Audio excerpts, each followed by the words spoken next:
Hello and welcome to the Moncast. My name is Stevie. I'm Sam. The current score is 3-1 to Pokemon, and this time we are discussing the 5th episodes, Old Reliable and Illusion Confusion.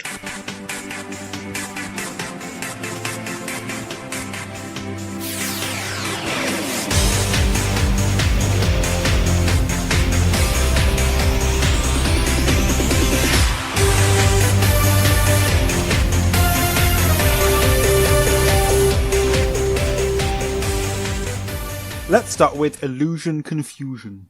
Hoot hoot, hoot hoot, hoot hoot, hoot hoot, hoot hoot, hoot hoot, hoot hoot, hoot hoot, hoot hoot, hoot hoot, hoot hoot, hoot hoot.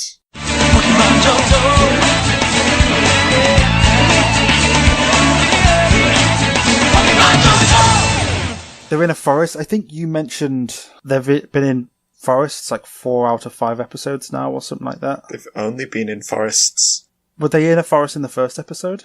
It was forest with a lab, then it was forest with a baseball stadium, then it was forest with bugs, and then it was forest with a quarry. And this time it's forest with illusions. It's forests. Like, this is the season of the forests. But I know what's going to happen later on, and it's really going to bother me, because after the first gym, they have to go to meet the bug gym leader, called Bugsy, because of course he is. And Azalea Town is in the middle of a forest, so they've got to go to a forest to get to him. And then after him, they have to go to a place called Elix Forest. So there's at least 2 more forests they have to go through. Stevie, I can't deal with... They're in a forest, here's a Pokemon, Team Rocket's there and gone. I can't. Here's a question. Can you call it filler if it's not padding in between anything because there wasn't anything at the start in the first place? It's the filler of filler. Maybe they just have a forest fetish. This is within the first 10 episodes of a show. This is kind of when you should be releasing some pretty good, strong episodes in order to hook people in to get them to watch the rest of the season. And I feel like season 1, they still had some really strong stuff. Like the first episode, Pikachu literally has a thunderbolt strike him and he wipes out an army of Spearow. And like, we've just had forests. It just feels so boring. It does. Like, it's not only that, they're in a forest and they're lost, and that always happens to them. They have a map. They should be able to go from A to B, and are you telling me that there aren't public pathways to get from these places? I think it's mainly this episode where they actually have a reason for being lost in a forest, at least. Yeah, it's justifiable with the fact that there's illusions, but also travel in the daytime. But they can't travel in the daytime because they always leave places at sundown. They're in another forest and they're lost. This is like the 5th forest they're in and they're lost. Misty says they're in trouble because they're lost again. And then Ash is like, oh no, their troubles will be over. And he just runs away. So now it's nighttime and they hear like this weird echoey laughter and the trees around them get evil faces appearing on them, a bit like in Snow White. And they're running away. Run from the spooky trees. Yeah, because trees are spooky because they've got weird mouths on them. They're really threatening in the way that they're not moving. But then there's suddenly a pair of glowing red eyes, which scares them, but it's a hoot that Gary Oak has. Sadly, it's not Cyclops from the X-Men, which would make for a really interesting episode. What, just a bird with eye lasers? No, just actual X-Men crossover. They wouldn't be in such a garbage universe, though, would they? But yeah, so we see Gary, which I'm really happy for, because the last time we would have actually seen him would have been in the Indigo League, where he beats Ash, and then he loses the next round. Or Ash beats Gary, I forgot. But now we see him in Johto, and he's got a Hoot-Hoot, and he's on his way to do stuff. And Gary's the one who tells them that they need a Hoot-Hoot to get through this forest, which is good of him.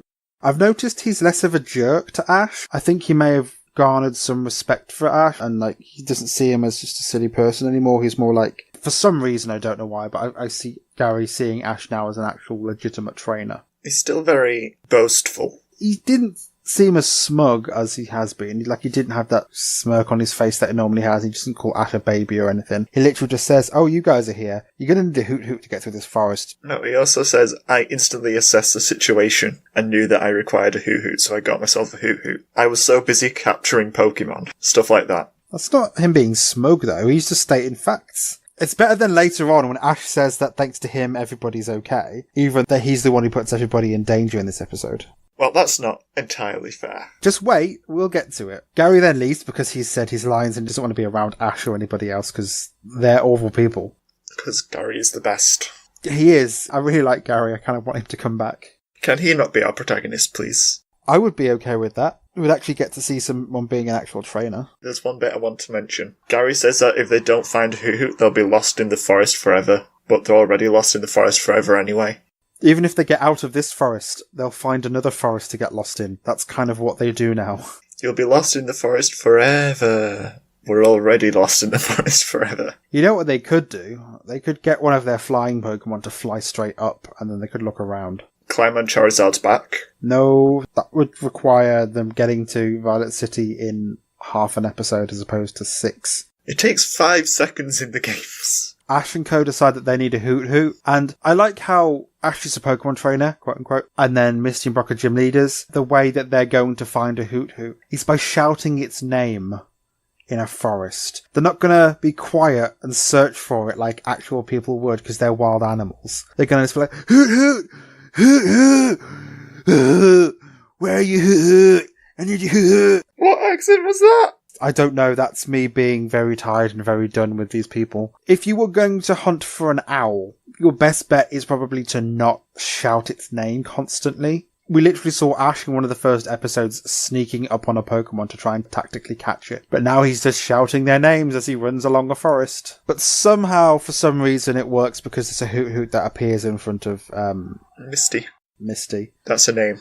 It's not said very often because she's usually a background character. So you might have forgotten. But there's a Hoot Hoot, and every time Misty takes a step, the Hoot Hoot follows her. And then it pecks Ash and runs off, and they run after it because they could use their Pokemon to catch it, but they're not because that would involve being Pokemon trainers. Ash has an electric-type Pokemon that could just shoot electricity at it. Or he can just use Bulbasaur like he always does, because that's all he ever does. If it's not Pikachu, it's Bulbasaur. The one of his Pokemon that hasn't evolved yet. Because it didn't feel like it. There was no reason, but Ash is always going to use Bulbasaur, even though he knows now it's never going to evolve. So they run after it, and they find a weird, totally not Stonehenge place. And then they find yet another old lady in this Pokemon world, where there's just endless old women. Spoiler for the end of the episode, she has a twin sister as well. Why do all these old ladies have twin sisters who look exactly like them but slightly different? It's a very good question that I don't think we'll ever get an answer for. I'm sure this is like the 3rd time now that we've seen old lady with twin sister who they confuse with the twin sister. Maybe they're all previous Nurse Joys and Officer Jennies that have grown up. I can see that being a thing. Explains why so many of them are identical. But this lady's called Hagatha, and she rents Hoot Hoot out to travellers to get them through the woods. But why isn't her building at the edge of the woods, not in the middle of it? That's like having a boat rental place in the middle of the ocean. People shouldn't have to swim out to your boat rental shop to rent the boat. They're already in the sea. If you're going to rent out Hoot Hoot to people, maybe have your Hoot Hoot rental shop on the edge of the forest they need to get through. That's just business 101 to me. Yeah, I think you got the analogy spot on with the boat rental in the middle of a lake. It just seems really weird how they find it in the middle of the forest when it should be on the outside, because that's how it works. Either way, they get there, they find a lady who sells Hoot Hoot, but she hasn't got any, she's got this one left. Oh no. And wouldn't you know it, this one's quirky in some way. This one's just not very good. It's going to be, this Pokemon has some problem that Ash is going to help them get over through the power of friendship. It's quite a long story to it about some guy almost starving to death because of this Hoot Hoot being rubbish. So she's like, I've got this one with me, but I don't lend it out to people because it doesn't really do its job. And Ash is like, but we saw Gary, now I'm going to have to go now because of stuff. Gary will just get further away. So what he's going to do is he's going to endanger everybody else and put their lives at risk because they can get lost in this forest, or because he saw Gary this one time. So Selfish Child now puts other people at risk because he wants to do stuff. He believes in the Hoot Hoot, though. Okay, but also, she said they'll be there tomorrow morning. It is now night time. Why don't they just sleep? Sleep at the place. It'll be there in the morning. Then they can go. That is a very good point. Are they not aware that sleep is an option? It's night time. They're probably going to need to sleep very soon anyway. So instead of going through the forest and potentially finding a place to rest after, why not just chill their beans here for now, have some food, have some rest, wake up early, get the first Hoot Hoot that comes back and get through that forest. But they saw Gary, so now they have to go and use the broken Hoot Hoot. I mean, Gary's just so attractive that they have to keep up with him. But they have to use the broken Hoot Hoot because Ash believes in the Hoot Hoot until the first second it inconveniences them. Then he grabs the Hoot Hoot and abuses the Hoot Hoot by saying it's a Pokemon. This is not what Pokemon do. It's quite an invasion of personal space, really. Hoot Hoot has problems getting through the forest properly. I am a bit confused as to why Hoot Hoot, which is a nocturnal animal that lives in the forest, is scared of the forest at night time. You've got to admit that Hoot Hoot's really adorable in his dopey ways. Hoot Hoot is really cute. Just the way he hops around with that happy look on his face as they're talking about him behind his back and slagging him off. They take the broken Hoot Hoot and Hagatha's like, it's not going to work. It doesn't work. This Hoot Hoot's broken. It's afraid of the forest. There's another point about this Hoot Hoot. Not only is it just a failure as a Hoot Hoot, it's also a sexist failure as a Hoot Hoot. Yeah, because it likes pretty women. It only likes pretty girls. I mean, it does kind of work now when they go and they find some floating blue flame spirits and Hoot Hoot's scared. And then Misty's like, no, you can do it. I believe in you. But then it gets too afraid and it runs away. And this is when Ash fully grabs the Hoot Hoot and says it needs to start acting like a real Pokemon. And it's kind of abusive. So you're telling me that a Pokemon isn't allowed to be afraid because real Pokemon don't get scared? Well, we both know that Ash isn't the greatest trainer. I think what bothers me about this is so against Ash's character, where his thing is he likes to help Pokemon and he wants to befriend all the Pokemon because yay, happy fun time. Ash isn't the sort of person who's going to be like, no, suck it up, be a Pokemon, this is what Pokemon do. He doesn't really see Pokemon as Pokemon, he sees them as friends. So for him to find a Pokemon that has its first obstacle, which is it's afraid of the ghosts and stuff in the forest, it doesn't make sense for Ash to suddenly have this hard-ass attitude. It's so against who he is as a person. We've seen him for an entire season and a half where he has found Pokemon that have got things like they're afraid and stuff. What Ash should have done is maybe get flashlights and be like, oh look, it's just this thing, or why don't you stand between the two of us and we'll be here to support you. It's not, I'm going to grab the Hoot Hoot and then hold it close to my face and be like, this is not what Pokemon do. You need to start acting like a real Pokemon. It's so out of character for him and I find it really jarring.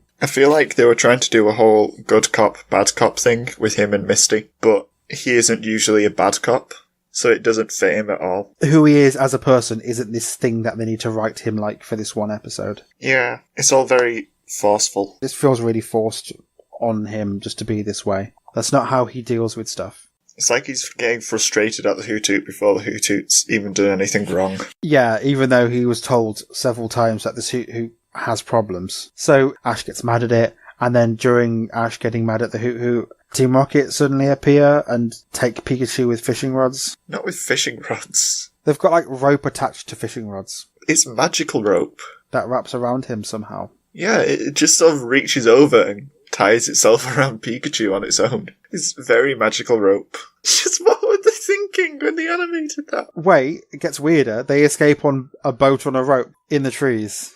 Where was that going? We've not seen it before, and then they're just there on a boat that's attached to some rope, and then the rope snaps, so we see this boat on a rope for 3 seconds, and then it's on the floor. And then as it crashes, the box they've put Pikachu in flies in the air and lands in Ash's arms, and then he lifts it up and now he's got Pikachu back. It's so daft. The entire thing takes 10 seconds, and I'm like, oh, okay. Guess that was Team Rocket then. It just seems so weird that they've added this one thing in. This is now canon in the universe that you can rent out boats on a rope in this forest. What sort of pulley system was that for? Who put it there? Where was it going to and from? It's just such an absurd thing for them to have. We're never going to see this thing again, but it's been brought into this world and this existence for this one scene. I don't get why they didn't just use their basket, but as the balloon goes up, it snags on a tree branch and it pops. I was so focused on the magical self-coiling rope, I didn't even think about how dumb the basket hanging from a pulley rope system in the forest is. It's not a basket, it's a boat. It's a wooden boat. Did they build this?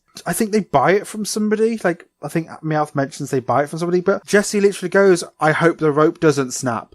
And then the rope snaps from this boat on a rope that they have. I don't get what's going on now, but okay, here we are. Now Ash has got the box with Pikachu back and he opens it and then Pikachu's saved. Team Rocket sent out their Pokemon, but then they suddenly see a Dragonite and it's obviously an illusion, but they chase it away. I'm like, okay, so this all happened. It didn't need to happen. This entire episode doesn't need to happen. It's filler. But we see an illusion. Yeah, and I want to point out that it's really funny just seeing James sat inside a Victory Bell. He's being digested in there. And then there's lots of copies of Ash. It's everyone's worst nightmare. Absolutely. they're saying stuff that the thing that's causing you the illusion wouldn't know. Like it's being like, oh, I'm the real one, Pikachu, it's me, you know who I am. But how would the thing that's causing the illusion know that they have this bond? They've watched Ash walking with Pikachu the whole time. It's so weird. There's suddenly these things. There's lots of Ash, and then Pikachu shocks them, and then there's the real one. Which shouldn't work. Why would electricity affect illusions? Why would laser eye vision affect illusions? That's a very valid point, actually. Why would any of this affect illusions? But Misty sees bugs, and then Hoothoot runs away because it can also see the bugs, maybe? Even though we've been shown several times that unless you're the one experiencing the illusions, you can't see them. It's silly. The last illusion we saw was Team Rocket running after a Dragonite, and then Ash and Co didn't see it. So does that mean everybody experienced the multiple Ashes, not just Pikachu? Brock and Misty saw them. But then also, they all sort of saw the bugs as well. I guess. I think the illusions are split between Team Rocket and Ash and Co. And then, Ash gets mad at Hoot and saying it should be ashamed of himself. Why? For having a fear? For being a failure of a Hoot-Hoot. Is Hoot better now? You can be abusive towards your Pokemon and it will fix it? Well, he does it all for Misty in the end, because Misty's a pretty girl. This is not how it should be. This is not the lesson Pokemon should be teaching us, that it's okay to be like, you're a Pokemon, you should do what I say to do. You shouldn't have these own personal issues, because that's not what Pokemon have. Well, it doesn't work. It's only because Hoothoot likes Misty that it ends up doing anything. It ignores Ash and everything that he tries to do, because he's just going about it in a horrible way. So, it's revealed that the things creating the illusion are Haunter and Gengar. So, Ash sends out Bulbasaur because he always sends out Bulbasaur if it's not Pikachu. And he always uses Vine Whip because that's always what happens. Because why would they spend money animating anything other than Bulbasaur using Vine Whip? It's super effective against everything. You never see Bulbasaur and Gengar and Haunter in the same shot. It's all separate. It's Bulbasaur uses Vine Whip, then you see the vines hit the Haunter and Gengar, which shouldn't work because they're ghosts. Also, maybe Ash should capture Gengar because it's a strong Pokemon. And then Pikachu shocks them, and then they leave. Hooray! Now all of these pesky illusions that are no threat to anyone have stopped. The only reason the illusion should be a real obstacle is if they hid the way that they were supposed to go. Everything else, they should just be able to go, these are illusions, we can't ignore them, but they still act like the real things, even though they know that it's all fake. It's just that Ash and Co was stupid. No point is the illusion, oh, they've blocked our way, we can't see which is the actual path. To which I also say, put your hand on the tree. It will not feel like a tree because it's an illusion. You will be able to go through the tree. There's no actual threat in this episode. There isn't. They just act all scared for no reason. Misty could have just stood up and walked away. No, because she can't. She's a girl, okay? They're soft and they need protecting. From the bugs that are just sat around them. Even though she's been shown to be reasonably okay with bugs in the past. But yeah, so it's daytime and they think they're back at the place from before, but here we get another one of these, oh, I am not this person, I am the twin, but with one slightly different letter. Changes from Hagatha to Agatha. Who would name the children those names? Anime parents. Hagatha and Agatha. That won't be confusing.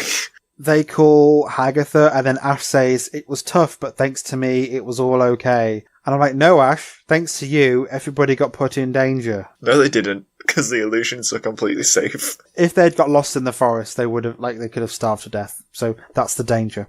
They can't though, because Brock's magic bag has an infinite supply of everything. But it wasn't all thanks to Ash. And also Misty goes, I helped a little bit. It's like, no one did anything. You guys just basically endured Ash being himself, which is apparently in this season hot-headed and will put people at risk just because of reasons that aren't really that important, and will also abuse Pokemon and get a payoff for it. Ash was really incompetent. He was, and really smug about anything that he thinks that he's done. He's like, I believe in this Pokemon. Until the second it has any problem, in which case it's like, no, this is not what Pokemon do. And then they all leave to head to Violet City. I'm pretty sure they don't get to Violet City in the next episode. We're going to be on episode 6 and still not a single badge, but lots of forests though. At least he's caught a Heracross, which will rarely be seen because of Bulbasaur still existing.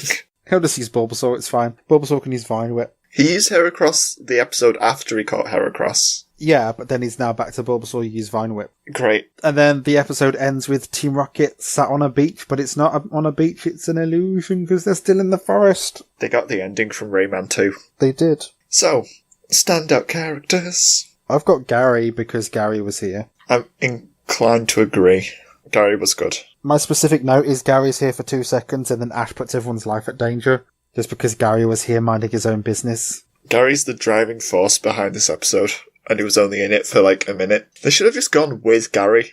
That would have been more interesting as well, because we'd see what Gary's been doing. Actually, yeah, it would have been pretty cool just seeing Ash and everyone hanging out with Gary and being like, "Grr, Gary," and everyone's like, "Ash, calm down, okay?" And then we could just have a whole episode of Gary mocking Ash whenever he tries to do anything. But you didn't mock Ash. He was, like, nice to Ash. He gave him advice, like, you need to go and get a Hoot Hoot to get through this forest. Like, he was a good person in this episode. This would have been a good chance for Ash to see how a trainer actually does trainer things. Would have been a good time for him to reflect and actually think about what he's been doing badly. But no, he just gets left behind and has to rush through the forest with the Hoot Hoot and be abusive towards it. What was your favourite thing? My favourite thing was that Misty almost became a character in this episode. She had, like, 3 lines. She was brought up more than usual because Hoot Hoot had to talk to someone other than Ash because Ash was being so awful. I'm inclined to see whether these episodes pass the Bechdel test at any point. What test is that? Are there scenes where there's 2 women talking, and if they're talking, then talking about men or not, and if they don't, then it passes the test? Well, Hagatha and Misty talk about Hoot Hoot, so I think it passes. Barely. Oh, that sucks. I kind of thought it'd fail. They barely talk to each other, and the men were still around while they spoke to each other. So, I guess you could say it fails in that regard. My favourite thing is that they kind of made Misty a character by accident by making Hoot Hoot sexist. I like Hoot Hoot in this episode. Hoot Hoot was a hoot. Hoot. Yeah, he's really bouncy and happy, which I thought was really nice, and it has fears, which is understandable, because it's going through a forest. I mean, granted, it's a nocturnal Pokemon in a forest, even though it's a forest-dwelling nocturnal Pokemon. That's fine. They were told not to use it because he's scared, but I guess Ash is like, no, it's fine. It's not allowed to be that way. I'll shout at it. Filler or not filler? I think it's definitely filler. It's absolutely filler, because nothing was achieved in this episode. In fact, I think the first 4 episodes have been filler, except maybe Heracross. Heracross wasn't filler because they caught Heracross. So far there have been more filler episodes than non-filler episodes. Yep. In the first 5 episodes of a new season, you could watch 2 of those episodes and still get the same story. It's not very good. It's just not good, Pokemon. Overall thoughts? It was okay. It's boring. It's just honestly boring. The entire plot of the episode is they're lost in the woods, which is a thing they do in every episode. And the fact they're still in a forest, even setting-wise, it's so samey and it doesn't feel exciting. I think I only really enjoyed it because of Gary, Hoot Hoot, and Team Rocket. Everything with Ash and Co. was pretty bad. And Hagatha and Agatha were just pointless filler characters. The first few episodes of a show should be interesting enough to hook you in to watch the rest of the season, but it's really not. Even 02 to a certain extent, as it's got ideas that it's throwing at us. Granted, not all of them stick so well, but at least it's not, you know the situation, now for the same inane stuff again and again and again. I mean, there are parts where it is pretty samey, but they shake it up enough so that there is progression enough. This is still like, they're going to the first thing and it's been the same thing for 6 episodes. He picked up a bug along the way. It's just they're on the way to Violet City, and that's all they have to sustain it right now. It's such a thin plot and it's really boring. It needs to do something fun again. Something different. Please, Pokemon. We're begging you. Get out of the forest. We don't need it anymore. And I'm scared that they're going to be like in a forest for 25 of the first 30 episodes and I can't deal with the forest. What if we get to the end and he's only got 2 badges and he spent the entire time in a forest? Oh no. I don't think I'm going to make it. We can get through it, Sam. Next up is Old Reliable. The kids receive a distress signal from Gomamon, but Cody has kendo practice, so has to go do that before they can actually get to the adventure part of Digimon Adventure 02. Joe tags along because it's his turn to be a returning character, and they head off to find his partner. Once he's found, they head off to destroy a Dark Spire, creating problems for themselves along the way, until the Spire is destroyed, and Okakamon launches a single attack, saving the day and fixing all the problems for everybody. Digimon, digital monsters, Digimon are the champions. Digimon, digital monsters, Digimon.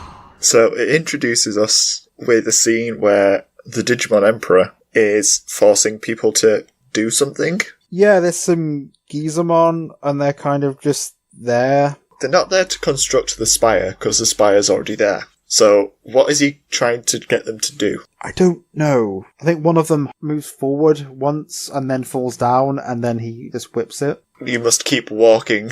I'd say context clues, but there aren't any. Like, we need to kind of know what's happening in this situation, but we don't. He's slave driving them to do nothing.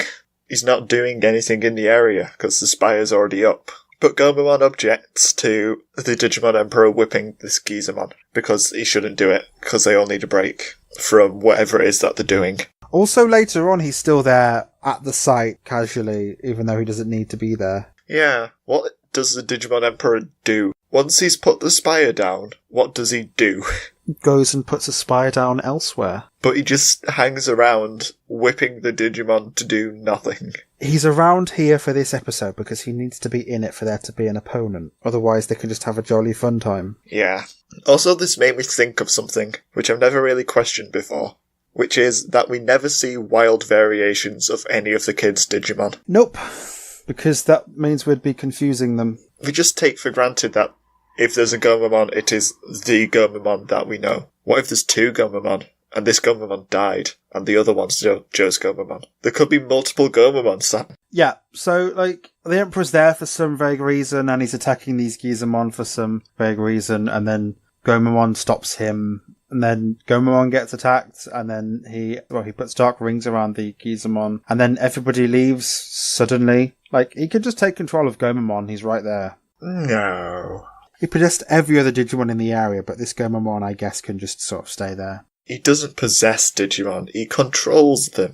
He can just control Gomamon, but he won't, because that means we won't have a plot for the episode. Even though it goes against his character, which is he wants to control everything. But he'll not control this one specific Digimon, because that's what's going to give us the plot. He probably just thought it was dead. I don't understand why he just didn't put rings on all the Gizamon in the first place. Because we need to see him do it, because we need to be reminded that the Emperor is evil. But we know that he's the evil Digimon Emperor.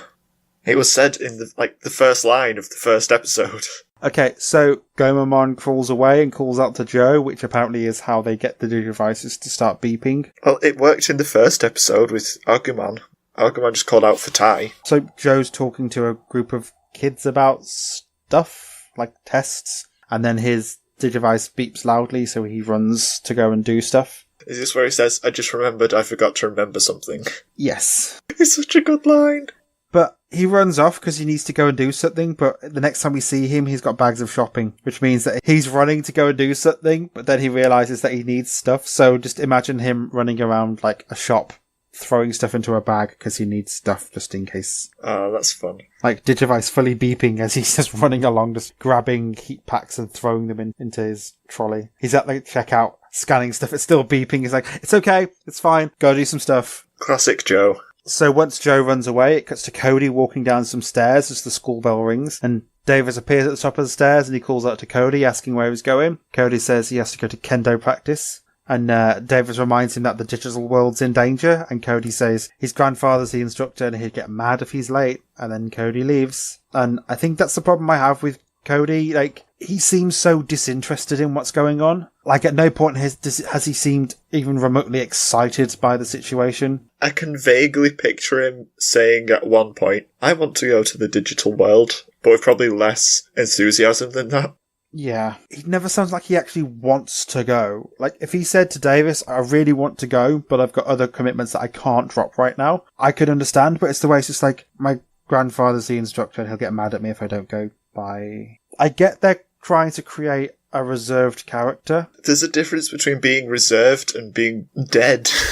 Because of how flat each character is, they haven't really fleshed out characters as well as they should have. Beforehand, they've basically given them all, like, one-word characteristics and then just rolled with that. And as a result, they all just seem so boring and bland and flat. Especially Cody, considering his is supposed to be, like, quiet and reserved. He can be quiet and reserved, but he can still be excited about going to the digital world and having these monsters to go and, like, have adventures with. But he just doesn't at any point seem even interested or excited about it. And he should, you know, he's the youngest kid. He should be full of wonder and be like, oh, this is actually really cool. I've got a really cool new friend who's an armadillo that can turn into a bug. But he just doesn't seem bothered. He's like, oh, I'm going to go and do this instead. At least convey that you would rather be doing the digital world stuff, but he just doesn't. He doesn't have an emotion other than quiet, misty voice that shows extreme indifference to everything. As a person, he doesn't seem to be showing us that he's excited about these things.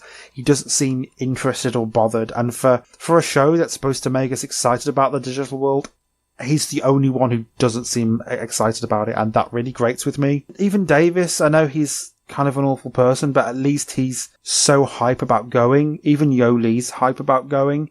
And I don't get why the youngest kid who should be so excited about it just isn't. They've written 3 new characters, and one of them has zero interest in actually being in this place, in this situation. For him, it's like it's just a job he's got to do, and I feel like that's not an interesting character. Even if he's scared, I think it would be so good to have a character who's actually terrified by the digital world. We had Joe in the last season where he's terrified. If they want Cody to be more like Joe, have him go, but he's absolutely terrified because there's monsters that can kill him. So that's a realistic thing. I'd be happy to see Cody be like that, but we don't see that. We don't get anything like that from Cody. We just get, I'm going to go and do this because it's a thing I have to do. I'm going to be there later probably. That's not interesting. Instead of showing us emotions, they just have characters say emotions, but they don't seem like the actual emotions that they're portraying. Like, I know I've got mad about Cody before, but I think I've thought it through, and this is kind of how I feel about him. He just doesn't seem excited, and for a show that's about excitement and adventure, he stands out as being this boring character who just has zero interest in what's going on. I've said my piece about Cody now. Yeah, I'll have my turn later on. I think I know where you'll say, so I've got more stuff to talk about it when it happens, so we'll talk about it then. But yeah, so anything you want to say about Cody not going to the digital world because he's got kendo? My notes just say Cody is so boring.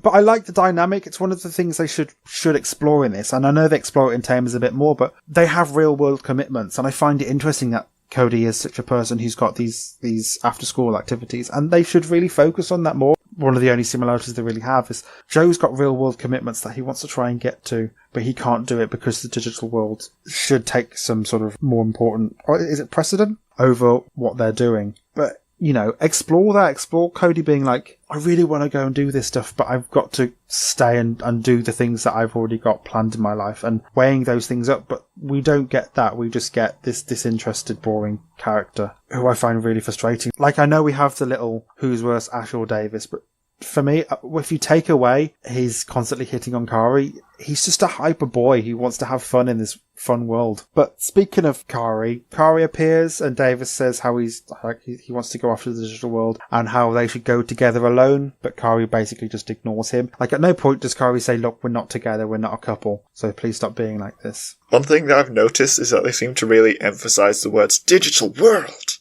every time they say it, and it's weird. Just why are they so focused on those 2 words, digital world? Because that's the fun place they're going to. But it's weird. Why does it require that emphasis whenever someone says it? It's like, we've got to save the digital world!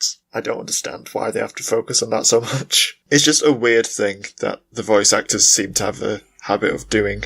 They're emphasizing how awesome the digital world is because Cody doesn't emphasize it. So they get to the computer room and they find it populated with TK and Yoli and all the Digimon. They're all there, and Yoli says how they've got a signal from one of the Digimon in an area deep within the Emperor's controlled zones. Davis says that they should all go, but Upamon says they need to stay and wait for Cody. Davis says that he has kendo, and Upamon asks what kendo is, so Davis hits him with the newspaper. That's not explaining what kendo is. That's just hitting a small ball with a newspaper. Upamon's innocent in all of this. He just wants to go as well, but he's just concerned about his partner. I find the in-training Digimon to be really adorable. I think I've mentioned it before, but I like baby and in-training level Digimon because I like their simple, like, monstery designs. It's quite fun how they act differently as well. Like, Upamon seems so excited and hyper, and Demi-Vemon's all excitable as well, and Poromon just seems quieter, but also just more like, just content and happy. It's nice. They're nice when the babies.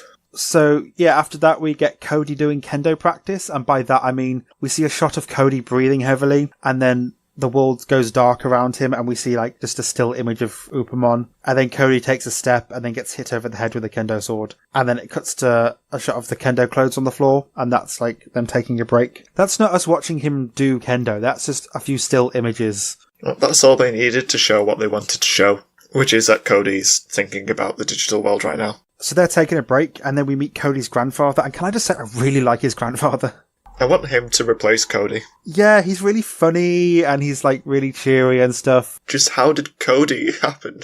I know he's like a basic grandfather figure, but when he's paired with Cody, who is Paisley soup at best, he stands out more and he's just really funny. And he offers Cody prune juice. He says he seems distracted and if he has a problem, any problem can be solved with prune juice. And I'm like, he's funny. And then Cody's like, my problem's too big for prune juice. I'm like, Cody, stop being so sad. And then Cody says that people are relying on him, but he's afraid he'll let them down, which he's doing by delaying them constantly. So far, he's the only person who's slowed everybody down by making them all wait for him. But then his grandfather says, if you try your hardest, you won't let anybody down, which is like, nice bit of advice, but not necessarily true, because you can try your hardest and still fail. No, you can't, Sam. You can. You can only fail if you don't try. So Cody nods and leaves in a hurry, and his grandfather's drinking the prune juice with a happy smile on his face. And I got my little note is, I like Cody's grandfather. He's good. Better than Cody, anyway. Cuts to footsteps running towards the computer lab, and you're supposed to think it's Cody. Upamon says it's Cody, and Dave is like, nope, it's not Cody, and they all freak out because it's going to be somebody else. So they're just stood there holding their Digimon. It's like, maybe have a lock on the door or have someone standing guard instead of just being like stood there and being like, oh no, it's somebody else. Oh no, they're going to see us with what we can say are plush toys. But we see it's Joe with the bad hair. Sorry, did you say bad hair? It's Joe with the bad hair. But he has great hair. Out of all of his hairstyles from like season 1 all the way up to Try, this is his worst haircut. I'm sorry, but this is his best haircut. Is this because it's very similar to your haircut? In what way is my hair blue? Except blue, style-wise, it's similar, I think. It's just the best. It's so good. It's not. It's Joe with the bad hair. It's good. It says a lot about how he's been recently. He's been incredibly focused on his academic studies and has not had time to get a haircut. What does his previous hairstyle say? Actually, that's quite good. I could read that into his character design. That's quite cool. So Joe introduces himself to everybody and he says that it's weird seeing Digimon in the real world, which makes sense because they've only been there once, which is in the Myotismon arc, and then they immediately had to go back to the digital world. So it would be strange for him to just see Digimon hanging out and basically doing nothing. And then this next bit's just a delight, where TK just expositions at Joe about the Digivices, and then Joe just goes, yeah, I already know, rendering the entire thing pointless. But yeah, so Demi-Vemon smells food, and Joe says he's bought supplies because he plans on going to the digital world with them, because he wants to save Gomamon, even though they're not sure which Digimon it is. I'm assuming that now is this is when Joe reveals that it's Gomamon, so now they'll know it's Gomamon. So they're about to go, and then Cody appears, which means some time's passed, and the kids have basically been waiting around. So I can't tell if they've specifically been waiting for Cody, or if it's they've just been hanging around and it just so happens that Cody's come back before they leave. But either way, Yoli shouts, let's go, and she's so hype, and this from Yoli shouting let's go, and then Here We Go playing, it makes me feel happy and it makes me feel hyped for them to go to the digital world. Like I've said with Cody being so bland, Yoli is one of her few lines in the episode. It's just her shouting about going to the digital world and it makes me happy. And they end up in Iceland. Friesland or something, I don't know. If this is confined to Fire Island, which I don't think it is, because it looks like a pretty big map. They're in an icy place. They're in somewhere cold. Narnia. Yes, they are in Narnia. Joe gives everybody a pack of hand warmers, which are these little foil bags that you crush and they warm up. And Yoli drops hers and it melts the snow, revealing Gomamon's face, which I'm okay, but that could be kind of grim. If she didn't drop it, they wouldn't have found him and maybe he would have died. The connotations to that are kind of dark, that just because she accidentally dropped it, she managed to save his life. But also, when Gomamon wakes up, he's not, really badly wounded or anything. He just seems okay. So was he just, taking a nap in the snow? Well, he doesn't really seem to care about the cold that much, so it was probably absolutely fine. Just a bit battered and bruised. So they have their little reunion and Armadillomon gets all teary-eyed, which is kind of cute. Joe and Gomamon's exchanges are really good in the whole episode. I like Joe and Gomamon. They save the episode a lot. They do. So they see a dark spire in the distance and they explain to Joe that the dark spires are the ones restricting evolution and everything, and that's what the Emperor's putting down to control the digital world. So they need to cross this Arctic tundra in order to get there, so it's a long, vast, empty space of ice. And then they need to get to the spire and knock it down. So they begin cutting down trees to make a raft, and they use the Digimon as dogs. And then they all pile on the raft and prepare to head out onto the ice. To which I say, why not just evolve? 3 of their Digimon can become mounts, which is Patamon, Gatomon and Hawkmon. So why not just have everybody fly there? And I want you to put a pin in this, Because from now on, all of the problems they have can be solved by them just flying there. So Wormmon notifies the Emperor for half a second and he's like, what, they're here? I don't know how Wormmon found out. By the way, Wormmon's great. Wormmon is lovely and I love Wormmon and Wormmon's great. He tells the Emperor to put on a jacket. Oh yeah, he like wiggles up next to the Emperor and he's like, oh, it's cold. And then he just gets kicked because he's not allowed to be nice to the Emperor. So we see Frigimon in a line blocking the Dark Tower. But from the shot, it looks like there's a wall of them. But when it pans up to the Emperor, there's just 5 of them. So it's not exactly impenetrable. They could go around them. Do they not try that? No. First of all, we get the screen for Frigimon, even though it says Yukidarimon on the top, because that would have cost money to change the text. But Joe comes up with a plan, and the plan is to just run past them. That's it, that's the plan. They don't change their position, like they don't change the course of their advance, they just keep going in the same direction. Their plan is to keep doing what we're doing and just go past them. It's a good plan. They've got 360 degrees of approach they can get to the spire. There are 5 Frigimon in a row in front of them. They're going to go straight at them. They could also fly over them. Nope, they've got the brilliant plan of just keep going. Yeah, the Frigimon can only punch, so they couldn't reach. But if they go past them, they literally go within arm's reach of them. But that's the plan, is to go directly at the danger and between the danger. It's the fastest way there. The fastest way there would be to fly there. No, it wouldn't. If it was in a blizzard, then this whole episode would make more sense. They go past them, and then the Emperor gets the Frigimon to fire their punches at a hillside full of snow. So they are projectile punches. That triggers an avalanche. You know what they can avoid? Like how they could avoid the avalanche? Fly over it? If they flew over it, they would completely avoid that avalanche. But it's fine. What they do is they turn at 90 degrees and run past it. Because the avalanche is rolling in a perfectly straight line, the snow isn't rolling to the side and outwards in every direction like it would. Instead, it's in a perfectly straight line. They just managed to avoid it. Hooray! So they miss it, and then they see a crevasse in front of them, because next to the hill is also a drop into nothingness. But they don't stop running. What they do is they go over the crevasse. The raft doesn't fly into the air. It just goes at a perfectly horizontal line over the gap and lands on the other side, while the kids do the most basic scream ever. They're just like, this is terrifying as we go over this gap, which is literally there just to artificially create tension. But then they're not done. Now they're going to just escape the river that's right next to the pit, which is right next to the hill. But they don't. They turn at the last second and Cody falls into the water. Do you know how they could have avoided the avalanche, the pit and the river? By flying. Wait, we need to count. They've got 3 flying Digimon, and then there's 6 people and 3 non-flying Digimon. You're saying that each flying Digimon would have to carry 2 people and a Digimon as well, which is a bit much. It's not. They're strong Digimon. I mean, do you often see horses being ridden by 2 people and a dog? A horse can carry more than one person. But do you often see a horse being ridden by 2 people and a dog? What if they go back to in training forms? But they're not going to do that, because then they're at a disadvantage if they do run into trouble. From flying out of range of all the other things. I guess we can go and be near an avalanche, a crevasse, and a river then. But tell me, Sam, have you ever seen a horse being ridden by 2 people and a dog? I've seen a horse carrying literally 2 people and 2 children. Well, that's too many people for one horse. It's fine, the horse can do it. Then did you also see the horse start flying while carrying those 4 people? They're supposed to be strong Digimon. I'm pretty sure they can carry 2 kids. Nah, I don't think that they could fly while carrying all the weight that they'd need to. I think they can, because they can.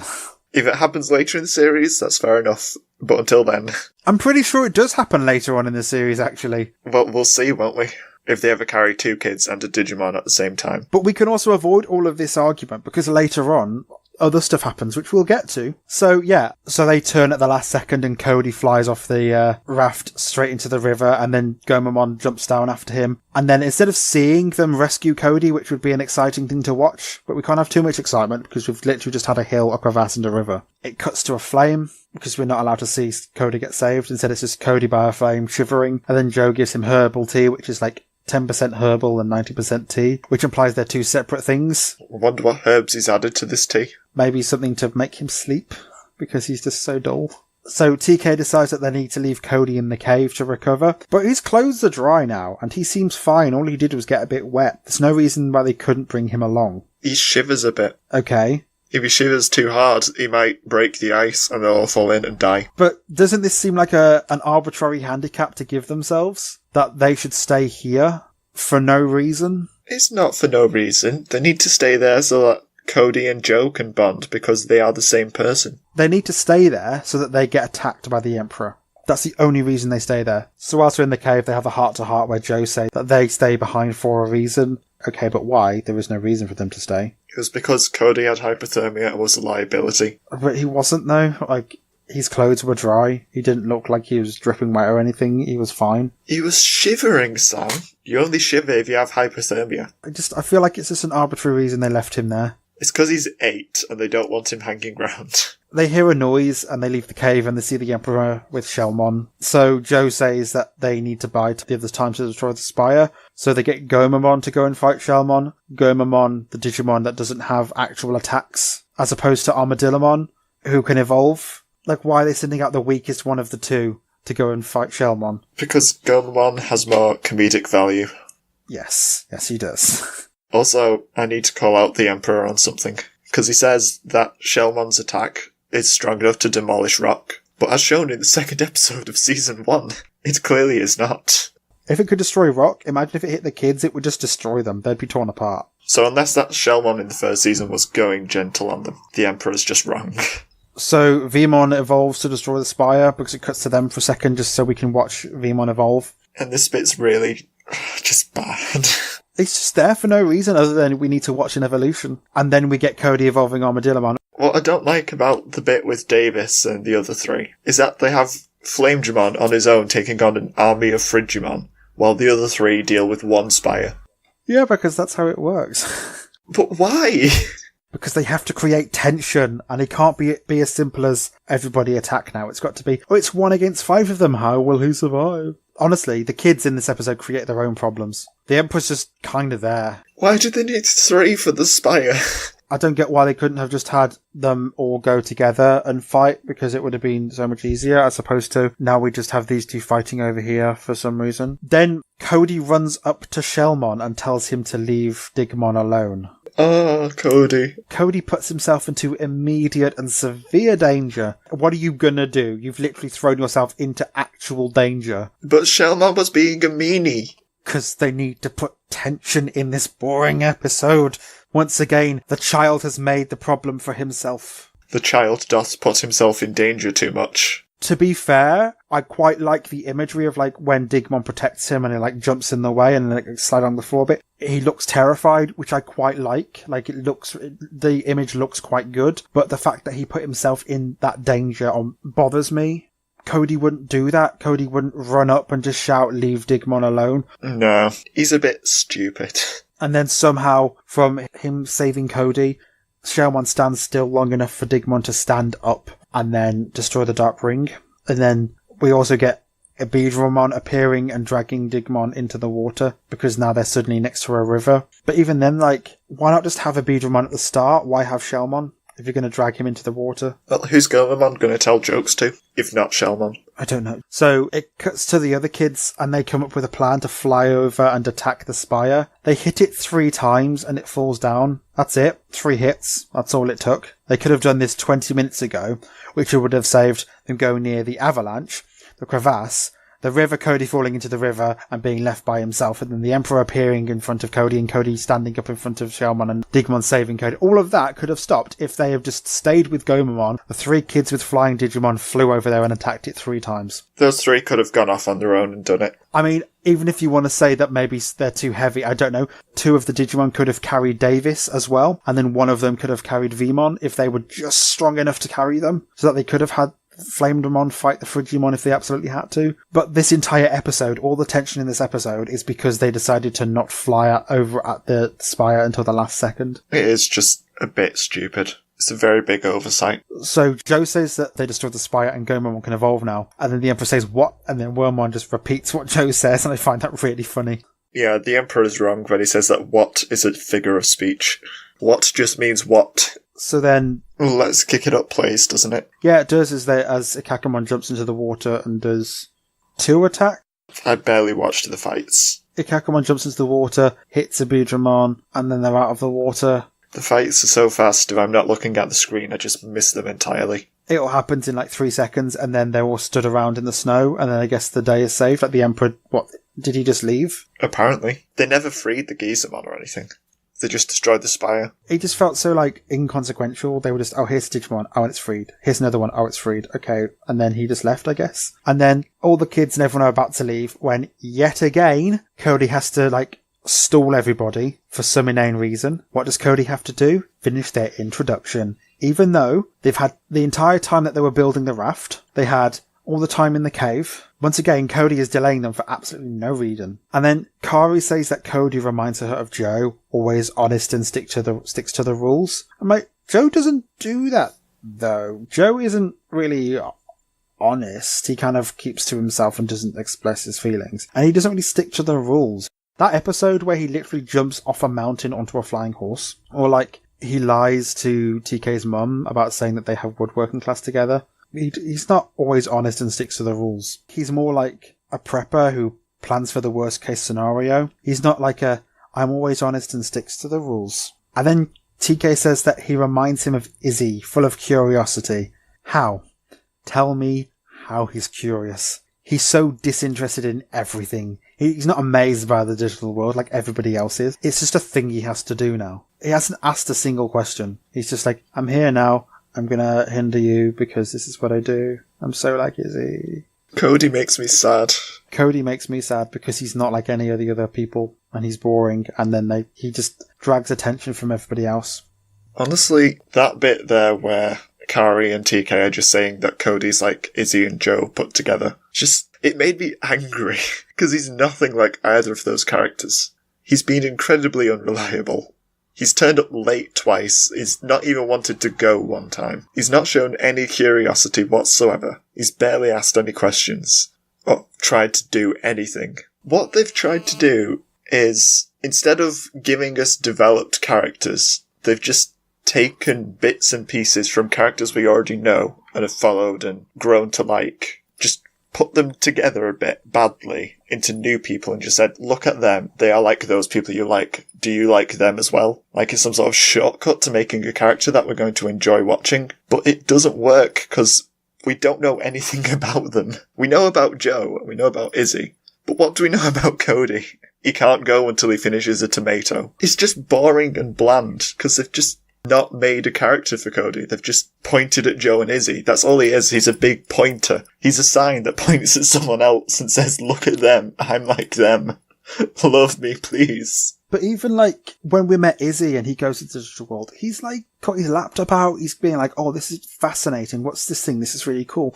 At no point has Cody ever done anything like that. You know who has done stuff like that? Yoli, when she get there, she's like, oh my god, what's this thing? There's stuff over here. It's so exciting. I'm so excited to go. She's so hyper and happy to be there, as well as Davis. Cody isn't. And Joe, when he gets there, he's petrified of absolutely everything. It would be so much more fascinating for me to see, like, for the reason that Cody is quiet stuff, it's because he's absolutely terrified. It'd be good that, like, he says that he wants to stay in the cave because he's cold, but then, like, when everybody leaves, he says to Joe, I want to stay here because I'm scared. For me, that would be so much more interesting to watch this small child get over his fear of the digital world. Because that's something we don't see. We don't see somebody go, actually, this place is scary. We get people going, whoa, look, it's amazing and shiny. And I think that would be such a good reflection bouncing off of Yoli and Davis, who are both so into going to this place. Davis is just full on hyperactive and wants to go there. Yoli's like, this place is really fascinating. I want to go and just have a look at everything that we see. Cody, if he just is like, it'd be so nice just to see him being like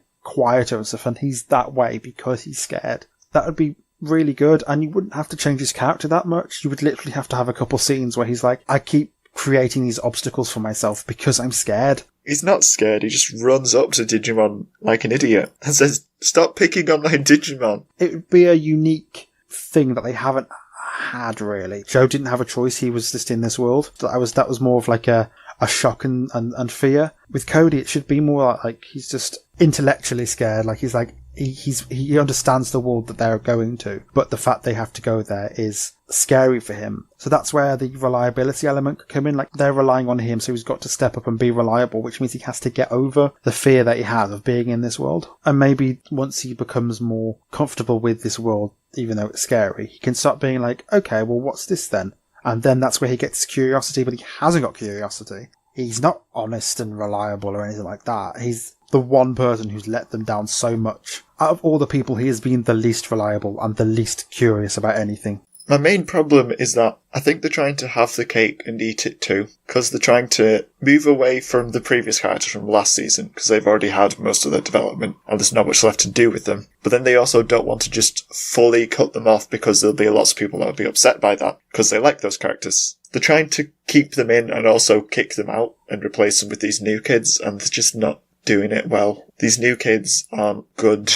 They seem so flat. There's nothing to them. I mean, Davis is just inferior Ty. Granted, the other characters at this point, like 5 episodes in, were still pretty basic, but because they've taken these 3 kids and have gone, these are parts of the other characters which we know, like with Davis is boring because he is just another version of Ty, but they've added Ty and Matt together to make this person. So it's nothing new. We've seen these elements before. We've seen them all in other characters who do it better. None of them have their own unique traits. But even the parts about them that we do see that are themselves aren't interesting. Cody isn't interesting. Davis isn't interesting. Yoli is probably the most interesting because she's got this huge family and these responsibilities that she has where she has to go and work in the shop. Honestly, she should have the crest of reliability and knowledge because she is the one who's curious about the world. What they'll do is they'll say, oh, he's like Joe, and TK will go, oh, he's like Izzy, and then we've got to be like, yep, we agree with that because they told us that. It's just blatantly obvious that they've not bothered writing these characters. They've attributed other crests to them, but instead of showing us those things, they just say they are, and we have to accept that. And that really grates me. And Davis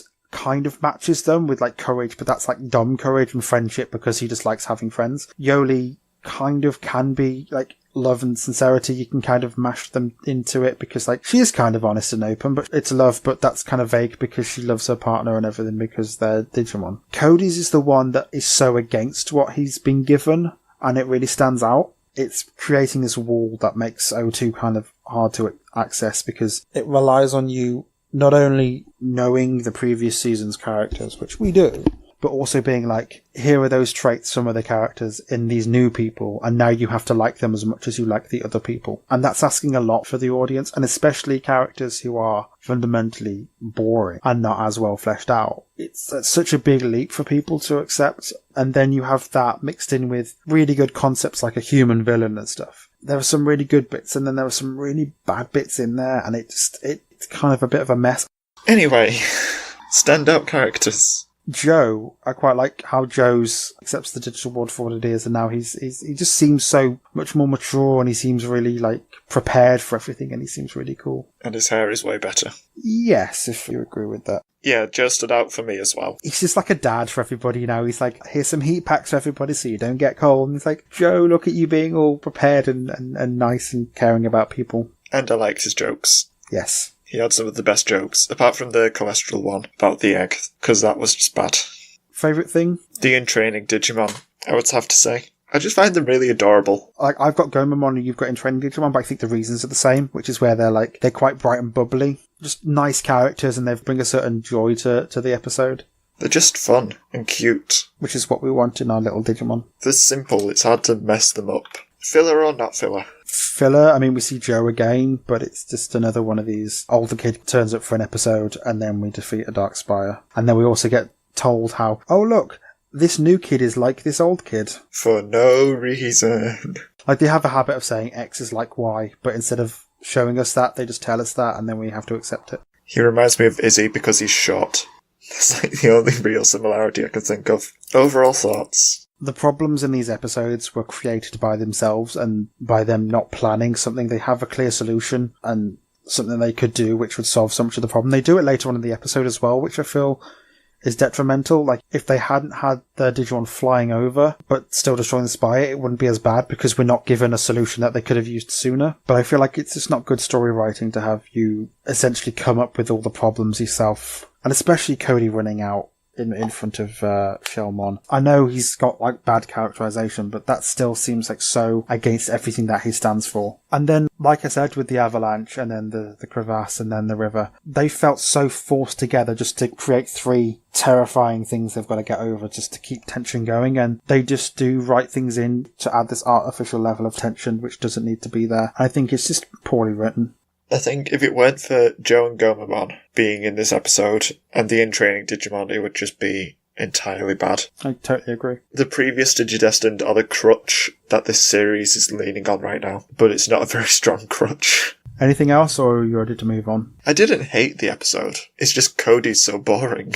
I wouldn't say I hate it, but I don't like the episode just because of all the obstacles they fight. The Emperor seems so inconsequential here. He's just there, and the main problems that they face are just themselves. And the bit at the end with Kari and TK is just so blatant and bad. It made me angry. Now it's time for Mono and Mono, where we attempt to compare these episodes. So we've got which Mons were new to us, which was Hoot Hoot. Hoot Hoot was a Hoot Hoot. It's just like a round bird with a leg sticking out. I like Hoot Hoot though. And me, I quite like Hoot Hoot. It was fun. It's so weirdly shaped. It's just a circle. Owls aren't normally that round. They usually just have round faces. Unless it's Hoot Hoot or Rowlet, which are both the roundest birds. It was fun though. Hoot Hoot was a good Pokemon for this episode. It had a lot of personality. Hoot Hoot's more interesting than Noctowl that it evolves into. Which is just an owl. It's really boring. It's not even a Pokemon, it's just an owl that photoshopped into the show. Gizamon? I know we've seen it in older seasons, but this is the first time we've seen it in O2. Okay, if we're counting that, then fine. I like Gizamon. It's like a frog with spikes, but also furry. It just makes me think of Digimon World Dusk, because they're in the first area. It reminds me of the V-Pet, because Gizamon's in the version 5, which is one of my favourite V-Pets. Oh, and how they jump weird in Digimon World 2003. Frigimon? It's a white snow bear. Yeah, there's 5 of them. It's an army. Ibidramon? Blink and you'll miss it. Lobster. It's just a lobster, and it's there for 3 seconds just to pull Digimon into the water so that Kakumon can be there. It's interesting that it's classified as a dragon Digimon, though, because it has Dra in the name. Don't know what an Ebi is. What was your monster of the week? Gomamon. It was good to see him. I think we've said that some of the best Digimon are from the first season, and they're being brought back in season 2, and it's good to see them because because we've had the adventures with them, so we've got all this history with these Digimon, and the new 3 don't really seem as characterized because they're new. So seeing especially Gomamon, who's probably the funniest of the first kids Digimon. We hardly see the new kids rookies do anything. I mean, once they're in the digital world, they just sort of follow them around and digivolve when required. They don't really talk to their own partners at all. It's probably why I like their in training forms more. I really like their in training forms, and they all look, even though they're just different versions of Ball, they're all quite different. At least Pokemon does have a habit of making them actually talk to the Pokemon. They don't just follow them around everywhere. Who was worse this time, Ash or Davis? I'm gonna have to say Ash, just because he wasn't really acting like Ash usually does. I think it also helps that Davis was kind of not one of the focal characters this episode. Yeah, Davis did pretty well. He had the usual Kari issues, but he came up with a sled idea, and he took on an army of Frigimon single-handedly. Yeah, Ash actively bullies a Pokemon, which is against his character, and then he takes credit for everything that they did, which was weird, because he didn't do anything except put kids in danger. Which storyline did you prefer, and why? I preferred Pokemon's. I found it more fun, and it was nice to just have a little bit of character development for this Hoot Hoot. It's pretty samey and stuff, but I did feel like at least it had a few funny bits in it, like Team Rocket just being there for 3 seconds and it being completely inconsequential was kind of funny, because it's Team Rocket. It does print out 500 episodes that are all pretty much the same and it's all filler, but it was still okay. I didn't end up hating it, I just felt like it wasn't the best. It was a very safe episode. Yeah, that's the best word for it. And the problems I have with this season so far are all my own problems, which are, for me, first episodes should be quite exciting, and this isn't exciting. It's the same stuff we've seen already. So yeah, I'd say I prefer Pokemon. Similarities? I've got one. Is it that it was boring? Both shows have people putting themselves at risk for no reason. Ash makes them go out into the forest with the Hoot Hoot that can get them lost for no other reason than he saw Gary. And then we've got Cody actively running in front of Shelmon for no reason. But we've also got them splitting up and doing their own thing and not doing the easiest solution. And that's kind of the only similarity I've got.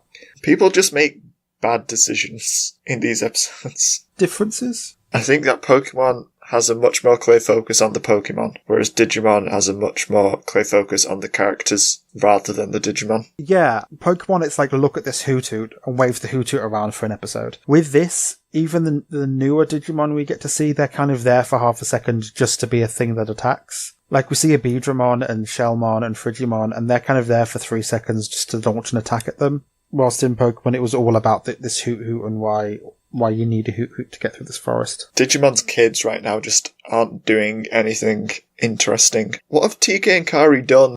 Exposition, basically. They're just nothing anymore. TK and Kari used to at least be interesting. They're the in-between. They're like the 0.5. So, like, we've got Season 1 and Season 2. They're like the 1.5. They're the glue that bonds the two groups together. Yeah, they're just there to be a constant reminder that last series happened. 02's not showing good signs. But which episode deserves the point this week? Pokemon, because they absolutely refuse to give Digimon that point. Yeah, I've got Pokemon written down as well. At least I enjoyed Pokemon. Digimon's was bland and boring and made me sad. Digimon actively damaged itself and characters. Digimon's just really saddening. Join us again next time, and we'll be watching the 6th episode. Flower Power and Family Picnic. Pokemon stole a title from Digimon. You can listen to more of us on SoundCloud, iTunes, or Stitcher, where we like getting reviews and comments. And you can message us via our Facebook, Twitter, and With the Wool thread and email, which are all linked in the show notes. And you can support me on Patreon if you feel like it. We do commissions and art stuff, and your art stuff's really good, by the way. Stevie drew one of my RP characters for me, and it's really adorable, even though he is flipping the bird at people. I'm enjoying drawing at the moment. Thanks for listening. Bye. Bye-bye.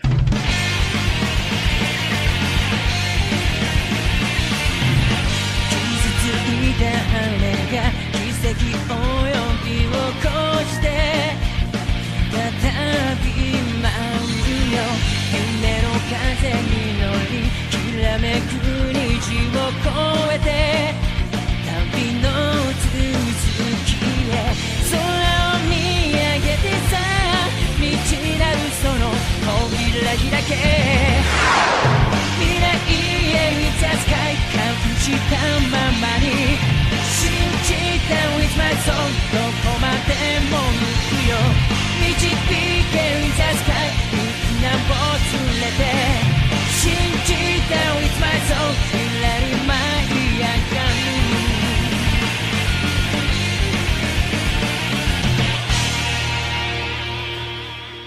Let's start with Illusion Confusion. Hoot hoot, hoot hoot, hoot hoot, hoot hoot, hoot hoot, hoot hoot, hoot hoot, hoot hoot, hoot hoot, hoot hoot, hoot hoot, hoot hoot. Mm-hmm. Oh, I think you actually dropped out. No. Oh, so it's just hoot hoot and then silence for 10 seconds. But okay. I did actually write down the plot, but was just like, no, I'd rather just say hoot hoot 20 times. Do you not agree that that's not what this episode was about? It's not really. It's about Hoot hoot. about being lost in the forest. With hoot hoot. Okay, so Do you want me to do an actual plot? we can just jump into it. No, it's okay. It's okay. We can do the word hoot hoot. I mean, there's so little to the plot. That's more than enough that we need. Like, the plot can literally just be this Pokemon this time. Might hear purring because bandits come in and now he wants fuss and attention. Oh. You can chill there, boy. Cody literally runs and puts himself in Was that the severe motorbike? and immediate... Yes. This is actually the first episode of Digimon filler we've had, apparently. Yeah. Wait, what seemed so. What happened in Pardon? Iron Vegemon that made it not filler? You were the one who said it was not filler. Why did I say that? I don't know. I need to check. Oh, because it taught us about the Dark Spires, that's why. Okay. That was it. Anyway, back to this episode. We see, for example, we'd see Cody punch a Digimon and then TK goes, Cody really likes Digimon, and we've got to understand that he likes Digimon because that's the thing we've seen, that we've been told, and we have to believe what we're told, not what we've seen. Cody is so reliable as he goes to a kendo lesson rather than the digital world, falls into the water, gets hypothermia, and puts himself in danger in front of a Shellmon. For no reason. Yes. All things a reliable person would do. And then hinders them. He's hindered them 3 times at the moment. Twice in this episode. A lot of my issues are just with Cody. Yep. Cody's dragging the show down and is boring everything. They could replace him. Honestly, they could replace him with a plank of wood. You'd still achieve the same amount. He might as well be a plank of wood. Hmm. He is just Plank from Ed, Edd and Eddy. They've just drawn Izzy and Joe's face onto a plank of wood. He's gone, that's Cody. Hmm.